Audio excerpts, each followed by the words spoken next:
Doctor अंकुर जी हैं, जो कि यहाँ पर दादाजी बजरंग दास जी महाराज के इस आश्रम में कुछ एक सेवा भाव से कार्य करने का उन्होंने जो संकल्प लिया है, तो उसके बारे में कुछ बताएंगे। उसके बाद में हमारे डॉक्टर अवस्थी जी, इसके बाद जय श्री दादाजी महाराज। आप लोग शायद अंदर आए होंगे तो आपने एक बोर्ड देखा होगा जिसके ऊपर लिखा हुआ है सदगुरु दादाजी फाउंडेशन। मुझे बताते हुए बहुत खुशी हो रही है कि गुरु जी के जन्मदिन पे 1 जुलाई को इस सदगुरु दादाजी फाउंडेशन का जन्म हुआ। उस दिन ये फाउंडेशन रजिस्टर्ड हो चुकी है। अभी बैंक अकाउंट का काम बाकी है। मेरे हिसाब से आने वाले 5 से 6 दिन के अंदर बैंक अकाउंट का काम भी हो जाएगा। इस फाउंडेशन का नाम जो है वो भी चयनित है कि सदगुरु दादाजी फाउंडेशन। इसके उद्देश्य, कुछ खास उद्देश्य है जो मैं आपको बताना चाहूँगा। इसका उद्देश्य है अस्पताल,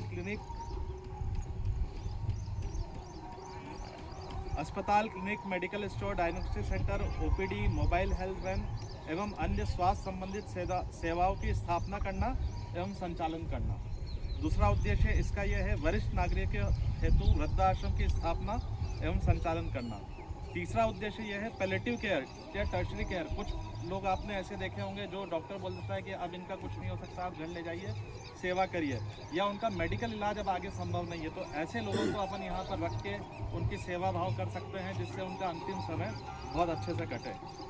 चौथा उद्देश्य इसका है नशा मुक्ति केंद्र स्थापित करना और मानसिक रोगों के लिए केंद्र स्थापित करना।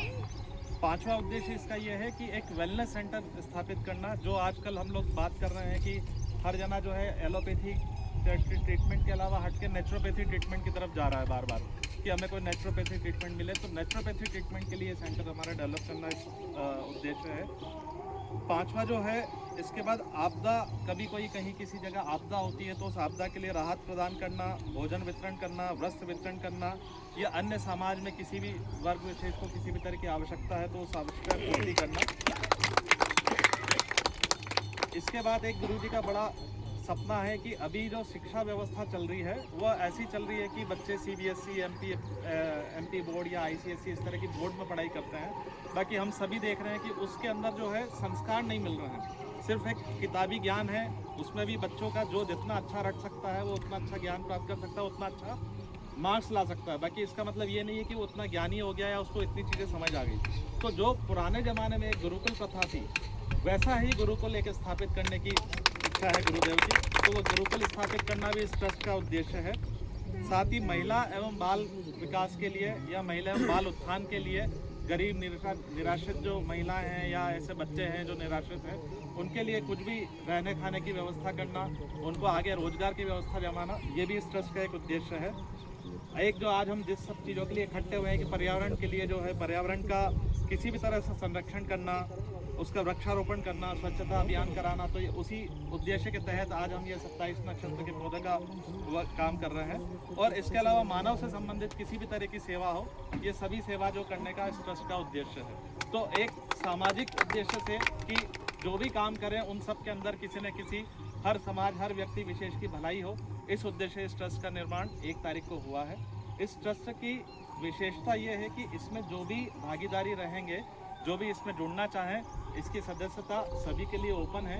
नाम मात्र शुल्क के ऊपर इसकी सदस्यता उपलब्ध है। आप सभी इसके अंदर सदस्यता प्राप्त कर सकते हैं। इस सदस्यता के उपरांत जो भी यहाँ पर जिस भी तरह का कार्य होगा, जैसे मान के चले कि हमने एक नशा मुक्ति केंद्र बनाया, तो नशा मुक्ति केंद्र हमने बनाया तो जाहिर सी बात है उसमें कुछ खर्चा होगा अभी बिल्डिंग और सारा इंफ्रास्ट्रक्चर खड़ा करने में। तो जिसकी जैसी श्रद्धा भक्ति है वो अपने श्रद्धा भक्ति के अनुसार उसके अंदर कंट्रीब्यूट कर सकता है, और जैसा वो कंट्रीब्यूट करेगा उसके बाद जब भी उसका प्रॉफिट आता है तो उसी अनुपात में प्रॉफिट जो है डिस्ट्रीब्यूशन उसके अंदर होगा। तो इसका एक बड़ा उद्देश्य ये भी है कि आज हमारे सभी लोगों का इसके अंदर जो है जुड़ाव हो और सभी लोगों का भला हो।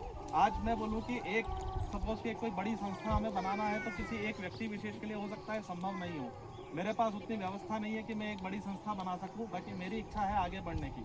तो ऐसे जब भी हम इस तरह की इच्छा रखते हैं तो हम सब मिलके यहाँ पर इस तरह की एक संस्था का, फाउंडेशन का निर्माण कर सकते हैं, और उसके अंदर जिसने जिस भी तरह की भावना से या जिस भी तरह की श्रद्धा व्यक्ति से उसके अंदर कंट्रीब्यूट कर रहा था, उसी अनुपात में उसको भी मिलता रहेगा और साथ में उसके आने वाली, क्योंकि हमारा गुरुजी का उद्देश्य ये भी है कि आने वाली पीढ़ी, ठीक है वो तो व्यक्ति विशेष है, वो जब तक वो है तब तक काम चल रहा है, उसके बाद आने वाली पीढ़ी का भी जो है उसके साथ में निर्वाह होता रहे। तो ये पीढ़ी दर पीढ़ी का कामकाज जो है इस फाउंडेशन के थ्रू करने का उद्देश्य है, यही हमारा उद्देश्य है। जय श्री राम।